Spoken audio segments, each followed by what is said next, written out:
In the biting cold of 1878, Clara Whitfield was being sold.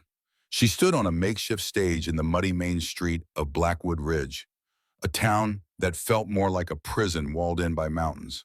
Her father had been gone only 2 weeks, but that was long enough for the town's vultures to circle. Beside her, the bloated Sheriff Brady and the Weasley banker Thorne prepared to auction her off to the highest bidder. Clara stared at the horizon, refusing to give the crowd of rough men the satisfaction of seeing her fear. The sheriff declared that due to her father's supposed debts, her labor was for sale. It was a lie, slick with legal words. The numbers in the banker's book were fiction. Everyone there knew this was not about work. It was about a town with too few women and a system that fed on the weak. This was a sale, plain and simple. Clara promised herself she would not cry or beg. She would face this injustice with the only thing she had left, her dignity. The bidding started low, $100, then $110. The men laughed and shoved each other, turning a young woman's humiliation into an afternoon sport. Then a sudden silence washed over the crowd. A massive man on an equally massive horse had arrived. He was broad-shouldered and looked as hard and unforgiving as the mountains themselves. It was Silas Crow, the mysterious miner who lived alone up on the timberline. Silas looked past the crowd, his dark eyes fixed on the sheriff. He understood the crooked game in an instant. A grubby man yelled a bid of $200. Silas's voice cut through the air like an axe. 300. The sound rumbled through the street, and the men went quiet. Another man weakly offered 325. 400, Silas said immediately, his voice flat and final. $400 was a fortune. The sheriff, who hated any man he could not bully, had no choice. Sold, the sheriff snapped, to Silas Crow for $400. For a moment, Clara thought her legs would give out, but she forced them to hold her steady. It was done. She belonged to the mountain man. Silas climbed the steps, his heavy boots making the planks groan. He walked right past her, dropped a pouch of heavy gold coins on the table, and had the banker sign the release. He took the paper, then finally turned to her. She flinched, expecting a rough hand, but he simply nodded toward the steps. "Get your things," he said. Clara picked up her single bag. They walked in silence through the parted crowd to the edge of town. There, he stopped and turned to her. For the first time, she saw his eyes were not cruel, just tired. He reached into his coat, but instead of taking her arm, he placed a soft leather pouch in her hand.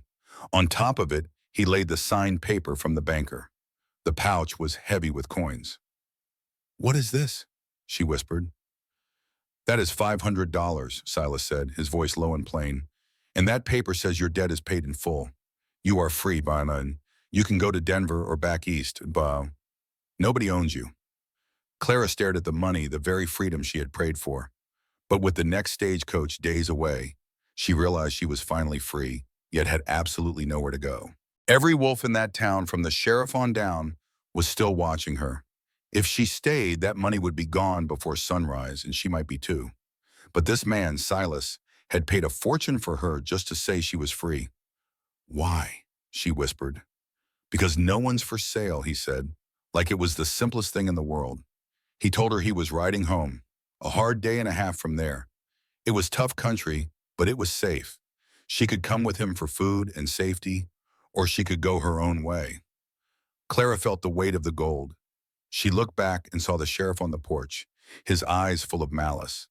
Kindness was usually a trap, but this gold was proof she had never seen before. He had given her the power to walk away from him. "If I come with you, what do you want back?" she asked. Silas looked her straight in the eye. "I expect you to keep up." "That's it." She took a breath.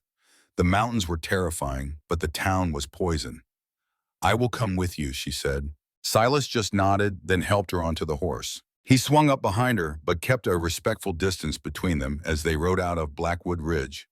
The road soon vanished, leaving only a winding trail through the tall pines. As they climbed higher, a fierce wind began to whip snow into Clara's face like tiny needles. The ride was punishing. Within an hour, Clara's body ached from the unfamiliar motion. After 4 hours, her legs felt like dead weight, but she bit her lip and kept quiet, focusing on the horse's steady pace. Silas was a man of his word. He did not speak. He did not lean in. He just guided the horse with a sure and gentle hand. "We need to stop for water," he said, his voice low against the wind. He helped her down and her legs nearly buckled. He caught her elbow to steady her, then let go just as quick. "Walk it off," he said. "It gets meaner before it gets better." He gave her water and dried meat, and a hunger she had ignored all day roared to life. They rode on until the light started to fade and the world grew cold. The snow was falling, thick now, hiding the trail. "We cannot make the cabin," Silas said. "There is an old line shack up ahead." The shack was little more than a pile of logs tucked under a stone ledge. Inside, it was dark and cold. Silas moved with a practiced confidence in the gloom, and in minutes, he had a small fire crackling in the hearth. The tiny room flickered to life. There was a single bunk built into the wall. "You take the bunk," Silas said. He laid his own bedroll on the dirt floor, placing himself between her and the drafty door. Clara sat on the bunk, wrapped in her shawl. She was trapped in the wilderness with a man who had bought her, and every instinct screamed danger. But Silas just melted some snow and made tea. "Drink," he said, handing her a cup. "It warms you up." "Thank you, Mr. Crow," she said. "Silas," he corrected her. "Just Silas." They drank without talking, listening to the wind howl. Clara watched him as he stared into the flames. For the first time, she saw the lines of pain around his eyes. "Why do you live so far from everything?" she asked. "People are complicated," he said after a long pause. "Trees are honest." That night, she woke to a sound. Silas was tossing in his sleep, or caught in a nightmare. "No," he mumbled, his voice full of terror. "Not the door." He sounded like a frightened child. The big man who had faced down a whole town was trembling. Clara understood nightmares. She realized then that his silence was not emptiness. It was a dam holding back a flood. "Silas," she whispered his name. He woke with a jolt, his hand flying to his knife. His eyes were wild for a moment before they focused on her. The mask of the strong, quiet man slammed back into place. "Sorry," he grunted. "It is all right," she said softly. He did not reply. He just added wood to the fire and stared into it until the sun came up. The next day they rode for 4 more hours, climbing until the air grew thin. Then, over a ridge, she saw his cabin. It sat in a meadow, sheltered by enormous spruce trees. It was a fortress built against the world. "We are here," he said, helping her from the horse. This time her legs gave out completely, and he caught her, holding her for a moment. The main room was large and clean, with a huge stone fireplace and shelves full of books. "That is your room," he said, pointing to a door. She opened it to find a small room with a real bed and a window looking out at the valley. She turned back and saw the doorframe. On the inside, there was a heavy iron latch. She looked at Silas. He was watching her, letting her see that he had put it there for her. He was giving her the power to lock him out. He was giving her a choice. He just stood there, holding his hat. He told her, "You can lock the door from the inside. I will not come in unless the house is burning down." He walked over to a cupboard, pulled out a bar of soap and some blankets, and set them on the table. "There is water in the barrel out back. I'm going to chop some wood. You should get some rest." Then he walked out, closing the door softly. Clara stood alone in the quiet room. There was no shouting, no threats, just the sound of the wind and a steady axe splitting wood outside. She walked to the bedroom and slid the heavy iron latch into place. It made a solid, comforting sound. She sat on the bed and touched the clean quilt. She thought about the money in her pocket, the latch on the door, and the man who had ridden 4 hours through the snow and asked for nothing. And then, the dam inside her finally broke. She cried, not from sadness, but from a relief so powerful it felt like it could shatter her. For the first time in a long time, she was safe. The mountains did not care about Clara's past. Survival was all that mattered. The first week was a blur of cold and hard work. Silas did not treat her like a guest or a servant. He treated her like someone who needed to work to stay warm. Clara stood by the woodpile, swinging the heavy axe. The blade hit the log with a dull thud, but did not split it. She tried again, breathing hard in the cold air. This time the log cracked open. A deep voice from the porch said, "Good." Clara flinched, her body instantly tensing up. It was a reflex she hated, learned from a year of dodging angry men. Silas was watching her. He saw the fear. He did not apologize, but he did not crowd her either. He walked into the snow, quiet as an animal. "You are using your shoulders," he said. Use your back. Let the axe do the work for you. He did not take the axe from her or step too close. Instead, he stood a good 6 feet away and showed her the motion. Like a pendulum, he said, not a hammer. Clara watched, then copied him. She focused on the swing, letting gravity do the work. The log split clean in two with a satisfying crack. Better, Silas said, before turning to check on the smokehouse. He praised her work, not her obedience. He never told her to smile or that she looked pretty. He just acknowledged a job well done. But the nights were still hard. The small cabin meant she heard every creak of the floorboards as Silas moved. Each sound made her heart pound. She would lie awake, hating the fear that had made a home inside her. She wanted to be the strong woman she once was, not someone who jumped when a man put a log on the fire. One evening, the wind howled outside while they sat by the fire. "I do not know what I am doing here," Clara said softly. The words felt loud in the quiet room. Silas looked up from his work. "You are mending a sock," he replied. She shook her head. "No, I mean here with you. You say I am free, but I am living in your house, eating your food. Is this freedom or just a different kind of cage?" Silas put his work down. "Freedom is not about having no walls, Clara. It is about being able to open the door." He pointed to the cabin door. "You can walk out of it any time you want, but you stay. That is a choice. As long as you are the one choosing, you are free, even if you are scared." "I do not know who I am if I am not fighting," she admitted. "Then rest," he said gently. "Fighting is heavy work. It is all right to set it down for a while." 2 days later, Silas announced they were going into town. "To town?" Clara froze. "We need flour," he said, "and we need to file the paperwork for your freedom with the county clerk. If we do not make it official, they can claim you ran off. We need to make the whole business worthless in the eyes of the law." The thought of facing those people again made her sick. "Do I have to go?" she asked. He looked at her. "I can go alone, but if you are there to sign it yourself, to look them in the eye, it leaves no room for their lies. It is better if they see you standing on your own 2 feet." He was right. Justice had to be done in the light of day. "I will go," she said. The ride into Blackwood Ridge was tense. As they rode down the main street, people stopped and stared. A woman looked at Clara with a mix of pity and judgment. Clara just kept her head high, her eyes fixed straight ahead. Clara's face burned with shame as men on the saloon porch started hollering.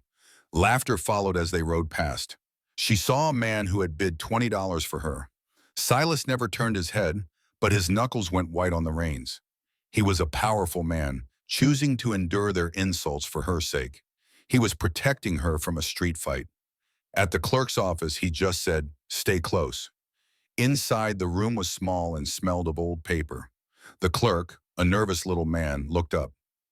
"Mr. Crow," he stammered. Silas placed the paper on the counter. "We are here to file this release." His voice was firm. The clerk looked at the paper, then at the door, clearly hoping for an escape. "The sheriff usually handles these," the clerk said weakly. "The sheriff is not the clerk," Silas stated flatly. "You are. File it." The man opened a large book, his hands shaking. He pointed a finger. "There seems to be a problem with the date." Before he could hide it, Clara spun the book around. The numbers were faked. They had changed the loan date to add 3 months of interest. "They cheated us," she whispered. Silas leaned over the counter, his shadow covering the small man. "Fix it," he said, his voice low, "or I will have a federal marshal audit every book in this office." The clerk turned white as a sheet. "A clerical error," he squeaked. Just then the door swung open. Sheriff Brady stood there, a smug grin on his face. "Well, look at you two, he drawled. "Is she keeping your bed warm, Crow?" Silas moved to stand in front of Clara. "We are finishing our business," Silas said. "Step aside." The sheriff just chuckled, blocking the door. "We are thinking of having another auction," Brady said. "Widow Miller's girl's turning 18, and her family owes money." Clara felt sick. The Miller girl was just a child. "You cannot do that," she said. Brady just winked. Silas took one step forward, silent and full of menace. The sheriff's hand went to his gun. "Move," Silas commanded. The word was cold and hard. The sheriff looked into his eyes and saw nothing to argue with. He stepped away. On the ride home, Clara's shame burned away. It was replaced by a cold, hard anger. This was not just about her. It was a wicked system, and it had to be stopped. For a few days, a peaceful quiet settled in the cabin. They fell into a routine, cooking meals together. Once, Silas made a dry joke about a squirrel, and Clara's laugh surprised them both. The air between them felt lighter. Then one afternoon, they were checking traps on a high ridge. The path was narrow and slick with hidden ice. Clara's foot slipped. She slid sideways toward the edge of a cliff. Before she could even cry out, Silas spun around. He lunged and caught her wrist just as she went over the edge. He pulled her back with all his strength, slamming them both safely against the rock wall. He held her tight, his arms wrapped around her like steel. She could feel his heart pounding against hers. "I have you," he breathed into her hair. Clara looked up. His face was only inches away, his eyes wide with fear for her. In that moment, she felt a powerful rush of desire that was more frightening than the fall itself. This was not the hold of a man who owned her. It was the hold of a man who protected her. After a long moment, Silas blinked and quickly stepped back. "Be careful," he said, his voice husky. The rest of the day passed in silence, but everything had changed. The air in the cabin crackled with unspoken feelings. Clara lay awake that night, confused. Desire had always been a weapon used against her, but what she felt for Silas was different, and it scared her. She knew Silas was fighting his own battle. He chopped wood late into the night and avoided her eyes at dinner. He was a good man, terrified of becoming the kind of man he hated. A few nights later, a blizzard raged outside. By the firelight, Clara saw terrible scars on his arms. "Silas?" she asked softly. "What are those from?" He tried to cover them. "It is old history," he said. "You know my history," she replied gently. He took a deep, heavy breath and stared into the flames. "I had a wife 10 years ago," he began, his voice flat with old pain, "and a little girl. Her name was Sarah." Clara froze. He had never spoken of a family. "A fever came through the valley," he said. "It took my daughter first, and then my wife, Mary." After they filed the papers, Silas told her his own story. He once had a wife and a daughter. They had died from a fever years ago. He said, "I did not sleep. I did not eat. I just watched them fade away. I got sick too, but I survived. When I went back to town, the preacher said it was a judgment from God. The town needed someone to blame for the sickness, so they chose me. They threw stones and burned my barn." He looked right at her, his eyes full of old pain. "That is why I live up on the mountain. People think I am dangerous because I am wild. But the truth is, I am dangerous because I learned that folks will punish you just for surviving when they think you should be dead." Clara's heart ached for him. She saw the deep loneliness in this big, scarred man. She moved closer and took his hand. "It was not a sin to survive, Silas," she whispered. He tensed, looking at her hand on his as if he might break. "Clara," he warned, his voice low. "I am not afraid," she said, and she meant it. She looked up and met his gaze. In his eyes, she did not find a monster. She found a man who deserved to finally put his own fight down and rest. Silas leaned down, his movements slow and controlled. He brought his face close to hers but stopped, letting her be the one to close the last inch between them. "Are you sure?" he asked. "Yes," she breathed. The kiss was not hungry or demanding. It was slow and gentle, a question he was asking with his lips. He did not grab her or hold her. He just knelt there, his hands on his own knees as if he did not trust himself to touch her. The kiss tasted of coffee and a deep, quiet longing. It felt like coming home. When they finally pulled apart, Silas looked at her with a wonder that made her heart ache. He reached out and gently cupped her face, his thumb stroking her cheek like a prayer. For the first time in her life, Clara was not counting the steps to the door. She was exactly where she chose to be. But peace in the high country is a fragile thing, and it shattered on a Tuesday 3 weeks later. She heard the crunch of snow behind her. It was not Silas. Clara froze, a wet sheet clutched in her hands. That old, cold feeling of being hunted washed over her. On the ridge above, a rider on a bay horse just sat there watching their cabin. He was a dark shape against the sun. The man made no move to come down. He just watched. When Silas came out of the barn, he saw the fear in her face. He dropped his feed bucket and was between her and the rider in a heartbeat. His voice was low and steady. "Get inside." She did as he said, sliding the bolt home. When she peeked through the shutters, the man was gone. That evening, Silas turned their home into a fortress with traps and tripwires.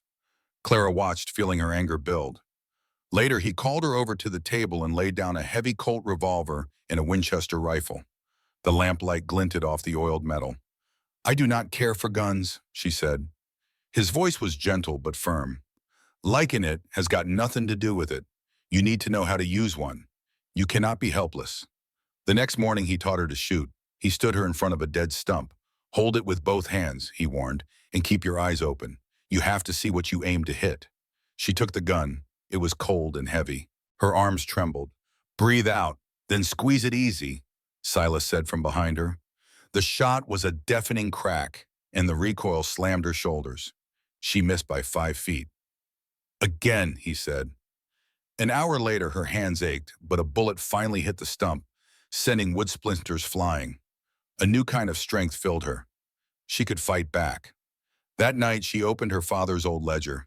By lamplight, she wrote down every name from the auction, every price paid, and every crooked deal.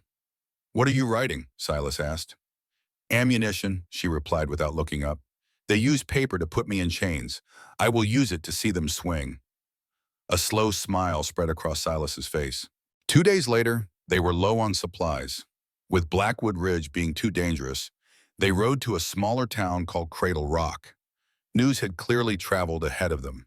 In the general store, the owner, Henderson, refused to meet Clara's eyes. "We need flour, coffee, and 10 pounds of salt," she said. "Stock is low," Henderson mumbled, looking past her at Silas in the doorway, "and prices are high." "I see flour right behind you. What is the price?" Clara pressed. $5 a sack, he said. "That is highway robbery," Silas growled. "Take it or leave it," the man muttered. "We heard about your arrangement. We do not want trouble." Clara's face burned, but she stood her ground.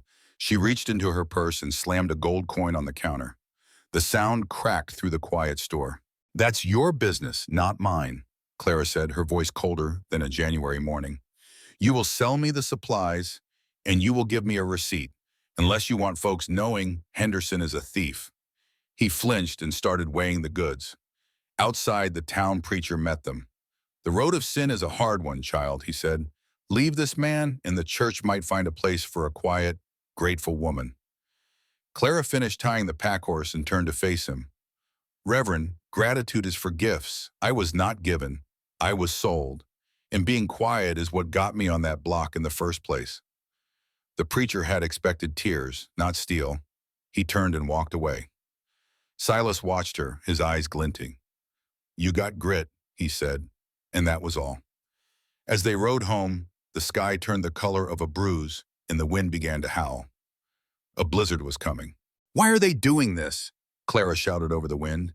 "It is not about you. It is about the land," Silas yelled back. "The banker, Thorne, wants it all. Your father died before he would sign over his water rights. Thorne needs that creek for his gold mines." "And what about you?" she asked. "My claim sits on a fat vein of quartz. Thorne has been trying to run me off for 5 years. He figures he can starve me out." He gave her a hard look. "Buying you was his latest plan. Now they can call me a criminal, say I kidnapped you, and use the law to take everything. You are the excuse they have been waiting for." It hit her then. This was not about lust. It was about cold, hard greed. She was just a pawn in their game for land. They made it to the cabin just as the world disappeared in a sheet of white. For 3 days, the blizzard raged. The world became that one small cabin, the fire and the heavy silence between them. They moved around each other like cautious animals, a spark jumping between them with every accidental touch. On the second night, she asked him, "Do you miss them, your wife and daughter?" He stared into the fire. "Every day," he said. "The pain does not go away. It just turns from a knife in your chest to a stone in your pocket. You learn to carry it." A confession spilled out of her in a whisper. "I feel so ashamed. Ashamed I am alive and my father is not. Ashamed I let them sell me. I feel like I am marked." Silas finally turned to look at her, his face a mask of shadows. "You are not marked," Silas said, his voice solid as a rock. "Cattle are marked. You were injured fighting off wolves, and you survived. Shame is just a trick they use to keep a hold on you." She looked at him and saw the man who had bought her freedom but asked for nothing, the man who taught her to shoot. Tired of being afraid, she reached out, took his hand, and pressed it to her cheek. "Silas," she whispered. "Clara, this is not right," he rasped. "We are trapped in here." "I am not trapped," she said, her voice fierce. "I am choosing, and I am choosing you." She leaned in and kissed him, putting every bit of her will into it. He hesitated, then his arms wrapped around her, pulling her close with a lifetime of gentleness he had kept hidden away. For the first time, Clara felt cherished instead of used. It was a slow reclaiming of herself. Lying tangled in a buffalo robe afterwards, she cried silently. Silas just held her, stroking her hair. "Let it out," he rumbled against her back. "It has been a long winter." The next morning, the storm was gone. The world was silent, buried in blindingly white snow. The sudden barking of the dog shattered the peace. In a heartbeat, Silas was out of bed, grabbing his rifle. Two riders wearing badges were coming into the clearing. Deputies. Silas stepped onto the porch, barefoot in the snow, the rifle held loosely in one hand. He looked like something wild carved from the mountain itself. "And that is far enough," he called out. The deputies pulled their horses up short, looking nervous. "We have a county order to get the woman, Clara Whitfield," one of them yelled. "She is a fugitive from a contract." "She is a free woman," Silas replied, his voice flat. The deputy's hand drifted to his gun, and the Winchester was suddenly aimed at his chest. "You can try," Silas said quietly, "but you will not ride back down." Just then, Clara stepped out, fully dressed. She walked right past Silas to the edge of the porch. "You say you have an order from the sheriff?" she asked, her voice steady as a rock. "Show it to me, model." The deputy just blinked. "Let's see the warrant," Clara said, holding out her hand. "If this is a legal matter, you'll have a paper signed by a judge with my name on it. Show it to me." The deputy shifted in his saddle and looked at his partner. "Well, the sheriff said—" "The sheriff's word ain't a warrant," Clara cut in, her voice sharp. "A crooked man's order doesn't give you the right to set foot on my property. Do you have the paper? Yes or no?" "We don't need—" the other man started. "Yes or no?" Clara yelled. The deputy's face turned red. He glanced at the rifle in Silas's hands, then back at Clara, who stood there with the fury of a cornered wildcat. He knew they were in the wrong. "We don't have it," he muttered. "Then you're trespassing," Clara said. "Get off my land." The deputy glared. "This ain't over." "Bring a judge next time," Clara shot back, "or don't bother coming at all." The deputies turned their horses and rode off, defeated by the truth, not the gun. Once they were gone, Clara started to shake. Silas lowered his rifle and pulled her close. "They'll be back," he said quietly. "I know," she answered. Silas looked down the mountain. "We can't stay here. They'll surround us and burn us out." Clara nodded, thinking of the ledger in her trunk that held all the proof. "Hiding is just waiting to die," she said. "What's the plan?" Silas asked. Clara looked up at him, her eyes as hard as stone. "I want to destroy them. We take this evidence to the district court, to someone Thorne doesn't own." "That's a long, dangerous ride," Silas said. "We're already in danger," Clara replied. "We might as well be dangerous right back." A slow, grim smile touched Silas's lips. "Pack your things. We ride at noon." They had to leave. Their fortress could become their tomb.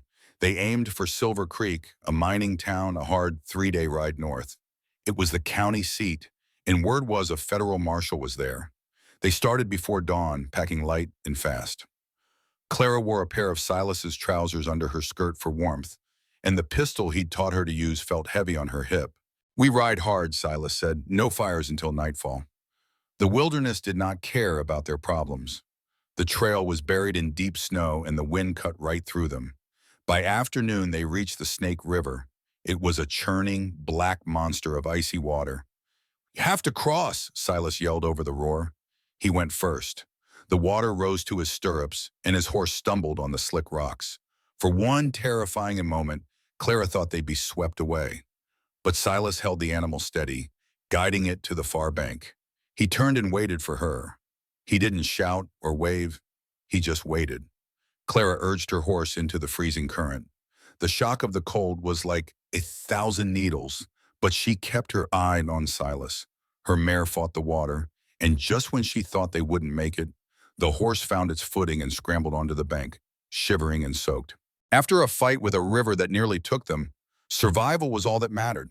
They pushed on and soon met a Swedish family with a busted wagon on the trail. Silas got down and helped the man wrestle the heavy axle back into place without a single word. As thanks, the mother offered them thin potato soup. She spoke no English, but she gently touched the fading bruise on Clara's cheek. In her tired eyes, Clara saw a shared understanding of how hard this land could be on a woman.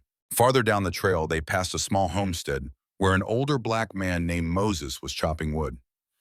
He took one look at them, with Silas on guard and Clara wearing a gun, and seemed to understand.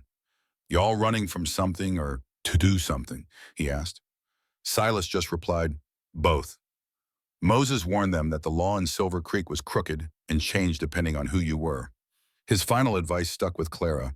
"Be careful with papers, miss. Around here, a document can do you more harm than a blade." Their last encounter was with a mule driver, Mateo, who called Blackwood a snake pit. He told them how the banker, Thorne, tried to take his animals over a fake tax. Listening to him, Clara finally understood. Her nightmare was not unique. The banker and sheriff preyed on anyone they saw as weak. This knowledge did not break her. It forged steel in her soul. When they finally rode into the loud, sprawling town of Silver Creek, they did not hide. They went straight to the newspaper office, ready to fight. Clara put her father's ledger on the editor's desk, explaining the entire scheme of fraud and what was basically slavery. The editor worried about his press being smashed, but Silas told him, "This story will sell more papers than you have in 5 years." Next, they saw a lawyer named Tobias Finch. He confirmed their story, calling it a clever trap. He said the ledger was proof the whole thing was illegal.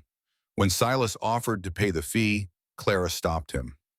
"No," she told the lawyer. "He is my witness. I am the client," she said, stating she had $500 in gold to pay her own way. "It is my life, Silas," she said, her voice firm.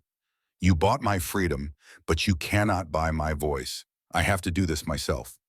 Seeing the iron will in her eyes, Silas simply nodded. They found a room for the night, but their peace did not last. The very next morning, Sheriff Brady and 4 deputies rode into town. He found them in the town square and bellowed, "There is the kidnapper!" Pointing right at Silas, he declared him under arrest for abducting Clara. Silas just stood his ground, as solid as an old oak tree. "Why don't you ask her?" Silas said calmly. The sheriff laughed to the growing crowd, claiming Silas had brainwashed the poor girl. For a moment, with every eye on her, Clara felt the shame of the auction rush back. But then she found her resolve. She stepped right past Silas and faced the sheriff. "You are a liar," she announced, her voice ringing out clear and true. "I was not abducted. I was sold by you." She then turned to the stunned townspeople. "He and the banker faked my father's debts to steal our land, and when I could not pay, they sold me like a mule." The sheriff's face turned purple as he hollered, "She is hysterical. Grab her." Silas did not draw his gun. He simply stepped in front of Clara. "You touch her," he said in a low voice, "and you lose that hand." The deputy froze. "I'm not hysterical," Clara's voice grew stronger. "I am angry, and I'm not the only one. How many of you has Thorne raised taxes on? How many have lost claims because the sheriff lost the paperwork?" A murmur ran through the crowd. They were starting to understand. Clara pointed at the sheriff. "You didn't come to rescue me, Brady. You came because I have the book. You know I can prove where the money went." The sheriff saw the faces in the crowd turning against him. He saw the local newspaper editor writing everything down. His power was cracking. "The judge will settle this," he snarled, and rode off with his men. That night, the story was all over Silver Creek. Clara and Silas were in their room at the boarding house. "You were brave," Silas said, cleaning his gun. "I was terrified," Clara whispered. "That's what bravery is," he told her. Sometime after midnight, the door to their room crashed open. Dark shapes rushed in, a hand clamped over Clara's mouth. "Grab her! Get the book!" a voice hissed. These were not lawmen, they were thugs hired by the banker. Silas roared with pure fury and launched himself from the bed. The room exploded into chaos. Clara bit the hand over her mouth, and the man yelled. She did not freeze. She scrambled for the heavy ceramic pitcher on the nightstand. As the man lunged for her again, she swung it with all her might. It hit his head with a sickening crunch and shattered. He dropped like a sack of rocks. Across the room, Silas threw one man through the window and had the other pinned to the wall. "Who sent you?" Silas snarled. "Thorn," the man choked out. "Thorn sent us." Silas dropped him. "Get out, and tell him if he sends anyone else, I will send them back in pieces." The man scrambled away. Silas slammed the broken door shut and jammed a chair under the handle. He rushed to Clara, his face cut and bruised. "Are you hurt?" he demanded. She stood shaking, still clutching a piece of the broken pitcher. I, I hit him," she stammered. Silas gently took the shard from her hand and pulled her into a hug. "You did good," he said, his voice rough with relief. He lit a lamp and saw a bruise forming on her arm. He knelt before her and gently cleaned the mark with a wet cloth. His touch was so tender it made Clara want to cry. "I wanted to kill them," Silas said softly. "When I saw his hands on you, all I saw was red." "Why didn't you?" she asked. "Because they'd lock me up," he said, looking right at her. "And I can't protect you from a jail cell. I chose you over my anger." "I wanted to run," Clara admitted. "But then I thought of you fighting all alone, and I just couldn't do it."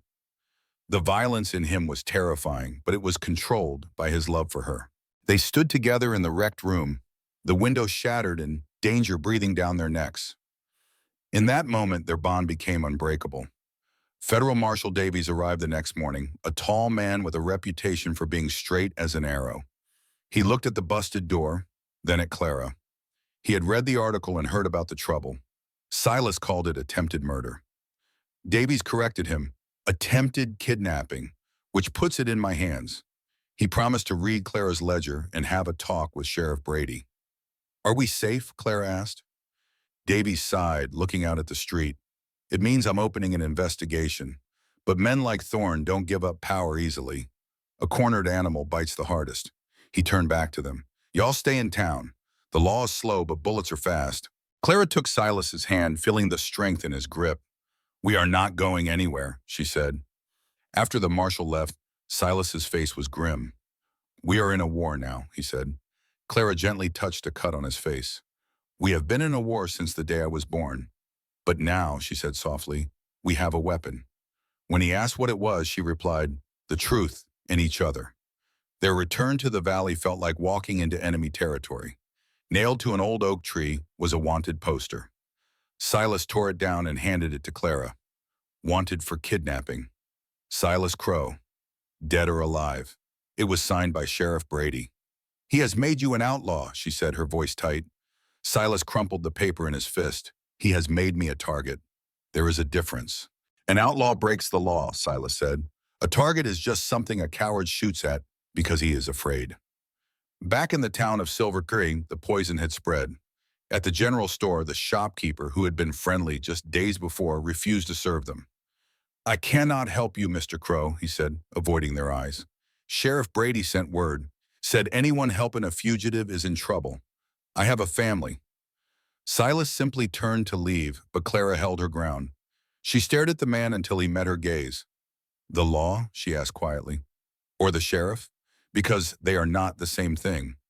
One day you will have to explain to your children which one you were afraid of." She followed Silas out, leaving the man ashamed.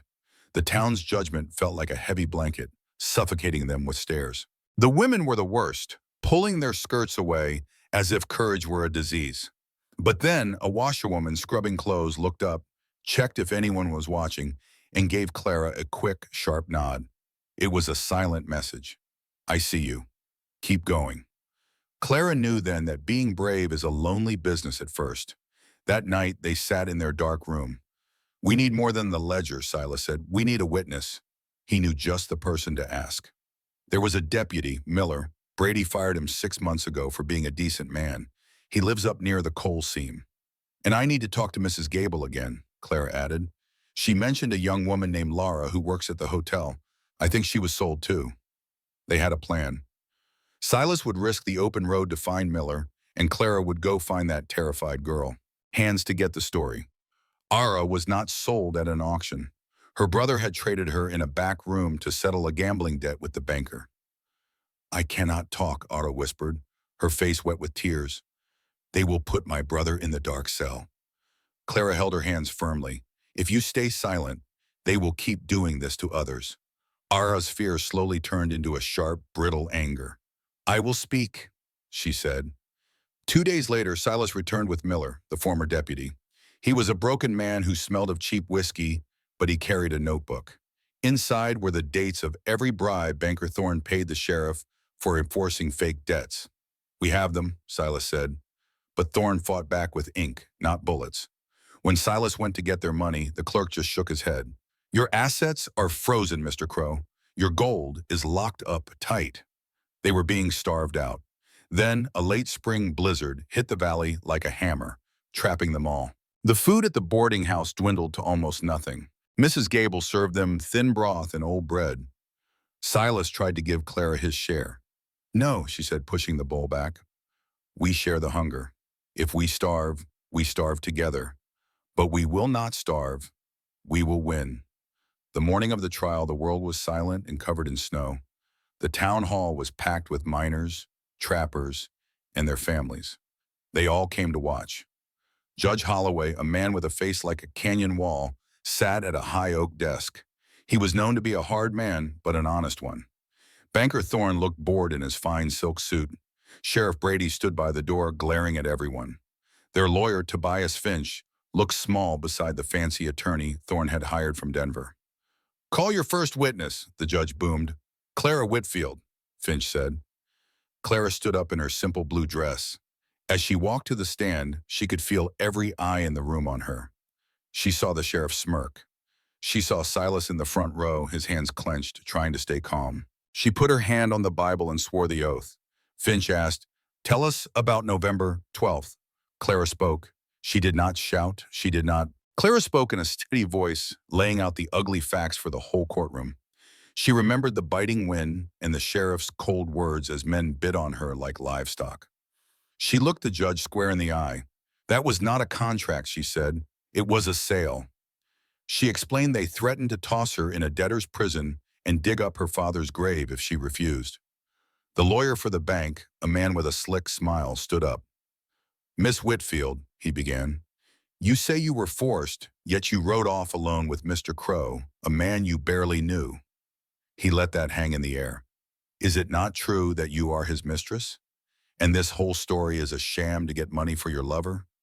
The room started to buzz. Clara felt her face burn, but she met his gaze. I went with him because he paid my debt and told me I was free, she said, her voice ringing clear. I went with him because he was the only man there who treated me like a person. You are asking about my character, sir, because you have no defense for your client's crimes. The lawyer had nothing to say. Next, it was Silas's turn. He looked less like a victim and more like a storm squeezed into a church shirt. Did you buy Clara Whitfield? The lawyer asked. I paid the sheriff $400 to stop a crime, Silas answered plainly. And what is she to you now? Silas looked right at Clara. She is my partner. I do not own her. I stand beside her. And do you love her? The question hung in the silent room. I do, Silas said, his voice deep and sure. And because I love her, I would never take her freedom. That is the difference between me and those men. The courtroom stirred. Then came the proof. A deputy confessed to taking bribes. But the final nail in the coffin was a loose page from her father's ledger. Clara had found it the night before. It was an unfinished letter. It read, Thorne has threatened to burn my barn if I do not sign over the water rights. He says he has the sheriff in his pocket. The judge read the letter and looked at Thorne, who was now sweating bullets. The next morning, the town of Silver Creek was on fire with the news. The local paper laid out the whole web of corruption, naming names. The pressure worked. The U.S. Marshal arrested one of Thorne's thugs, and the man sang like a canary. He gave up the banker. But Sheriff Brady was not going down without a fight. A message came from a neighbor's boy. They are at your cabin, the boy panted. The sheriff is there. He says he is seizing the property and plans to burn it down. It was a trap, and they both knew it. We have to go, Silas said. If we wait for the marshal, there will be nothing left. Clara grabbed her coat. I am coming with you. They rode hard. By the time they reached the trees below their home, the sun was bleeding across the snow.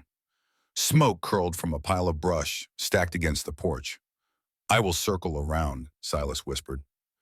"No," Clara said, pulling a pistol from her coat. "He expects a hunter. I will be the distraction." Before he could argue, she crept toward a set of large rocks overlooking the porch and settled in. "Sheriff Brady," she yelled, her voice echoing in the cold air. Brady stepped onto the porch, rifle in hand. "Come on out, Clara, or I light this match." "It is over, Brady," she shouted back. "The marshal is on his way. Thorne has been arrested." Brady just laughed, a ragged, desperate sound. "I am the law here." He raised his rifle, aiming for the trees where he figured Silas would be. Just as he suspected, Silas broke from cover, running for the woodpile. Brady fired. The shot cracked the silence, and Silas went down hard in the snow, a dark stain spreading on his leg. "Silas!" Clara screamed. Brady grinned and worked the lever on his rifle, taking aim at the wounded man. Clara did not hesitate. She just aimed and fired. The bullet slammed into a porch pillar right next to Brady's head, stinging his face with splinters. He flinched and turned toward her. She fired again. Silas, dragging his wounded leg, pushed himself up and raised his own rifle. "Drop it, Brady!" he roared. Brady swung his rifle back towards Silas, but Clara stood up from behind the rock, making herself a clear target. "Look at me," she yelled. "Look at the woman you sold." That moment of pride was his undoing. As Brady turned toward her, Silas fired. The bullet hit Brady in the shoulder, spinning him off the porch and into the snow. Clara ran to Silas, ripping off her scarf to tie around the wound on his thigh. "It is just a flesh wound," he gritted out, his face pale. She saw Brady crawling for his rifle. Clara stood, walked over, and kicked the weapon out of his reach. She leveled her pistol at his head. "Stay down," she commanded. "You will not shoot," he wheezed. "You are just a girl." Clara cocked the hammer. The click was the only sound in the world. "I am a free woman," she said, "and you are trespassing." Just then, hoofbeats thundered into the clearing. Marshal Davies and his deputies surrounded them. "Lower your weapon, Miss Whitfield," the marshal called out. "We have got him." Clara looked down at the pathetic man in the snow, then slowly lowered the hammer. She stepped back. "He is all yours, Marshal." She knelt by Silas as the deputies hauled Brady away. "Is it over?" he whispered. Clara kissed his forehead, tears finally falling. "Yes," she whispered back. "It is over." Sheriff Brady was sentenced to 20 years in prison. Banker Thorne was caught trying to get on a train to San Francisco with a bag full of stolen property deeds. He lost everything. The men who had bid on Clara at the auction were not jailed, but their names were printed in the paper for all to see. The town of Blackwood Ridge had to face what it had allowed to happen. 3 weeks later, the snow was gone. The cabin was fixed, but the bullet hole in the porch post was left as a reminder. Silas sat on the porch with his leg propped up. He would walk with a limp for the rest of his life. Clara brought out 2 mugs of coffee. "The marshal sent a letter," she said. "The contract is voided. I am legally free." Silas nodded. "You have the money," he said quietly. "Over $500 from the settlement." He would not look at her. "You could go to Denver, open a dress shop, find a husband who does not have a limp." Clara looked at him and saw the fear in his eyes. He was afraid he was just a shelter from a storm that had now passed. She set her coffee down and sat in his lap, wrapping her arms around his neck. He stiffened, then slowly relaxed, his big hands resting on her waist. "I could go to Denver," she agreed. Then she gently turned his face back to hers. "But I do not want a dress shop, and I do not want a husband who does not understand the dark." She rested her forehead against his. "You once told me freedom is being able to open the door," she whispered. "Yes," he rasped. "The door is open, Silas," she said, "and I am closing it from the inside." She kissed him. It was not a kiss of thanks or survival. It was a kiss of belonging. "I am not staying because you bought me," she said against his lips. "I am staying because I want you. You are the only man who knows I am not soft." Silas finally let out a long breath. He pulled her tighter. "Then stay," he whispered. "I intend to," she said. She wept. Below them, the valley was coming back to life. The world was still a hard place, but inside their cabin, a fire was burning warmly. to choose their own peace. By June of 1879, the valley was green again. The town of Blackwood Ridge was still scarred, but the heavy hand of the sheriff was finally lifted. Justice, Clara learned, was not a sudden storm that washed everything clean. It was more like a slow spring thaw, messy and revealing all the ugliness that had been hidden. When Clara rode into town now, she held her head high. The men who had stood in that auction crowd now tipped their hats and looked away in shame. The women who once pulled their children away from her now gave her quiet nods of respect. She was the woman who had brought down the corruption. The final piece of her old life arrived on a Tuesday. A clerk from the circuit court handed Clara a thick envelope with a wax seal. She sat on the porch steps to open it. Inside was a court order from a judge in Denver. It declared the auction null and void. In clear, official writing, it said that Clara Whitfield was a free citizen with no debts to anyone. She read it 3 times. "Legally free," she whispered. She had felt free in her heart for months, but seeing it written down on paper untied a final knot in her chest. Silas walked over and stood before her. "It is done then," he said. "It is done," she agreed. He took a deep breath, looking out at the valley. "You have the paper, Clara, and you have the settlement money. It is over $600 now." He looked her right in the eye, his gaze honest and open. "The stagecoach runs. You can go to San Francisco," Silas said quietly one evening. "Buy a house that does not rattle in the wind. Find a life that is not all hard labor and gun oil." He had to give her the choice to open the cage door and show her the sky. "You owe me nothing, Clara. If you want to go, I will saddle the horse myself." Clara looked down the road that led to cities and soft beds. She felt that old instinct to run, but then she looked at the cabin, at the garden they had tilled together. She looked at Silas and realized she was terrified of leaving. Leaving him was the one thing she could not bear. It would feel like losing her home. She stood and folded the paper he had given her. "I have never seen the ocean," she said. Silas flinched. "No, you have not." "I hear it is beautiful," she continued, stepping closer. "But I think I would miss the silence of these pines. And I would miss the man who taught me how to listen to them." Silas let out a long breath. "Are you sure? It is a hard life, Clara." She took his rough, warm hand. "I am not looking for an easy life, Silas. I am looking for a true one. And I found it here. I choose freedom and love. I choose both, and I choose you." He pulled her into his arms and just held her, like she was a treasure he was scared he did not deserve. They rebuilt their lives side by side. Survival was no longer a lonely fight. It was a partnership. Silas replaced the porch pillar she had shot, but he left the wood unpainted, a reminder of her strength. And Clara planted a garden, her hands becoming as rough as his. She found her purpose, not just in the cabin, but in the life they were building together. Clara Whitfield wasn't just a survivor. She was becoming a savior. After winning her freedom, she didn't just hide away in the mountains. She rode back into the very town that tried to sell her, teaming up with the kind churchwoman, Mrs. Gable. Clara used her settlement money to build a secret network. They created a safe passage for women trapped in terrible situations, just like she had been. She funded their escapes and fought for them in court. Then, she picked up a pen and began writing to the local newspaper, calling out the corrupt men by name. One night, Silas read one of her articles aloud by the fire. It said, "A town that sells its daughters to pay its debts is not a civilization. It is a graveyard." He looked at her with awe. "You write just like you shoot," Silas said with a slow smile, "straight to the heart." As Clara found her voice, Silas began to find his peace. The nightmares that had haunted him for years started to fade, replaced by the steady sound of her breathing beside him. But peace in the West is a fragile thing. One afternoon, a man named Jeb, an old trapping partner of Silas, rode into their yard. He looked worn out and claimed his horse needed a new shoe. Trusting an old friend, Silas turned his back to head for the barn. But from the porch, Clara saw something wrong. She saw Jeb's hand inch toward his gun belt. She saw the shine of steel. "Silas!" she screamed. He dropped to the ground without a second thought, just as a bullet tore through the air where he had been standing.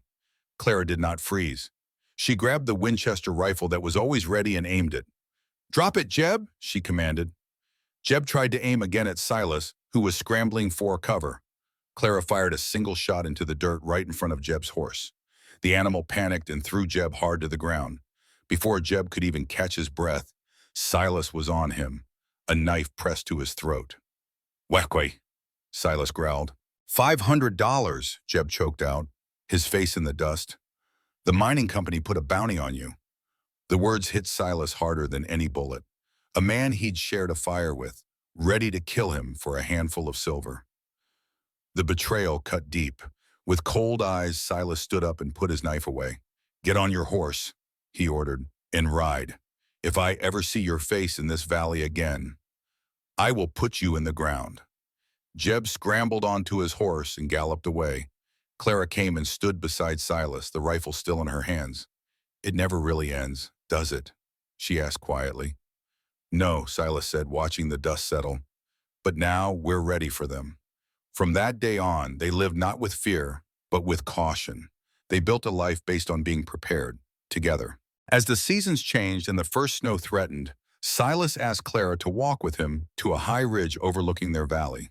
The sun was setting, painting the sky in fiery colors. He turned to her, looking more nervous than she had ever seen him. "We don't have a preacher," he started, "and I don't want some stranger in town involved in this." He pulled a ring from his pocket. It was not made of gold, but was carved from a piece of dark, strong ironwood. "Clara, I don't have fancy words," he said, taking her hand, "but I promise to always be the wall at your back, not the cage around you. I will never stand in the way of your light." He slid the simple, unbreakable ring onto her finger. "I choose you," he whispered, "every day." Tears filled Clara's eyes. "Silas Crow," she said, her voice clear and strong, "I promise my freedom is a gift I give to you, not a debt. I promise to love you with my eyes wide open." Their bond, sealed on that mountain, on that mountain, became stronger than any piece of paper. The long winter passed, not in loneliness, but in shared warmth and strength. When spring finally arrived, Clara woke one morning and stepped onto the porch. She looked out at the valley coming back to life and thought of the terrified girl she used to be. She remembered the auction, the fear, and the fight to survive. Now, standing on her own land, she took a deep breath of the cold, clean air. She was not running anymore. She was not hiding. She was finally home. She turned and saw Silas waking up, his eyes searching for her. He saw her in the doorway, framed by the morning sun, and simply waited. Clara smiled, a true and certain smile. She stepped back inside, closing the door not to shut the world out, but to keep their warmth in. She was free in her soul and strongest in the simple truth that their love had been forged in the wilderness and had survived it all. Thank you for joining us for this story. I hope the journey of Clara and Silas has touched your heart. I am always curious, where are you listening from today? Let me know in the comments below. If you enjoyed this tale of courage and love on the frontier, please subscribe for more stories. And finally, what did you think of Clara's final choice to build a life with Silas? I read every comment and value your thoughts. Until next time, stay safe out there.